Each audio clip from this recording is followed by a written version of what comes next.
প্রসেনজিৎ, দেব, জিৎ থেকে আবির। টলি নায়কদের পড়াশোনা কতদূর জানেন? বহু টলি অভিনেতা অভিনয়ের পাশাপাশি শিক্ষাগত দিক দিয়েও বেশ এগিয়ে। আবার কারোর ইন্ডাস্ট্রিতে আসাটাই ছিল স্বপ্ন। এজন্য শিক্ষাগত যোগ্যতা খুব একটা বেশি না। তারকাদের নিয়ে মানুষের কৌতূহলের শেষ নেই। তার মধ্যে টলি পাড়ার নায়কদের জীবনে কখন কি ঘটছে তা নিয়ে সকলের মধ্যে থাকে একটা বাড়তি কৌতূহল। বিশেষত তারকাদের ব্যক্তিগত জীবন অনেকের নজর থাকে। বহু মানুষ জানতে চান তাদের পছন্দের নায়কের শিক্ষাগত যোগ্যতা ঠিক কতটা। প্রসেনজিৎ চট্টোপাধ্যায় টলিউড ইন্ডাস্ট্রি বা টলিউডের জ্যেষ্ঠ পুত্র অর্থাৎ অভিনেতা Prosenjit Chattopadhyay Saint Xavier's College থেকে স্নাতক ডিগ্রি অর্জন করেছেন। জিৎ ভবানীপুর এডুকেশন সোসাইটি থেকে স্নাতক। টলিউডের আরেক সুপারস্টার তথা প্রযোজক জিৎ।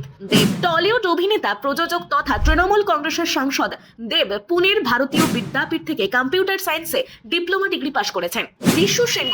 যিশু সেনগুপ্তের ফ্যানেদের সংখ্যা বিপুল। টলি বলি দুই ইন্ডাস্ট্রিতেই দাপিয়ে কাজ করছেন তিনি। হেলেমচন্দ্র কলেজ থেকে অর্থনীতিতে স্নাতক যিশু। আবির চট্টোপাধ্যায় সকলের প্রিয় Byomkesh Bakshi. Abir Chattopadhyay Goenka college of commerce and business administration থেকে MBA পড়েছেন। অনির্বাণ ভট্টাচার্য থিয়েটারের মাধ্যমে অভিনয়ে হাতেখড়ি অনির্বাণ ভট্টাচার্যের। রবীন্দ্র ভারতী বিশ্ববিদ্যালয় থেকে থিয়েটারে স্নাতকোত্তর পড়াশোনা করেছেন তিনি। Ankush Hazra heritage institute of technology থেকে স্নাতক ডিগ্রি পাশ করেছেন অভিনেতা অঙ্কুশ হাজরা। যশ দাশগুপ্ত এই মুহূর্তে আলোচনার শীর্ষে থাকেন অভিনেতা এবং গত বিধানসভা নির্বাচনের বিজেপি প্রার্থী যশ দাশগুপ্ত। তিনি CBSE বোর্ডের থেকে মাধ্যমিক পাশ করেছেন। রুদ্রনীল ঘোষ অভিনেতা রুদ্রনীল ঘোষ নরসিংহ দত্ত কলেজ থেকে BSc ডিগ্রি পাশ করেছেন। এই অভিনেতাদের মধ্যে আপনার পছন্দের অভিনেতা কে? কমেন্টে জানাতে ভুলবেন না।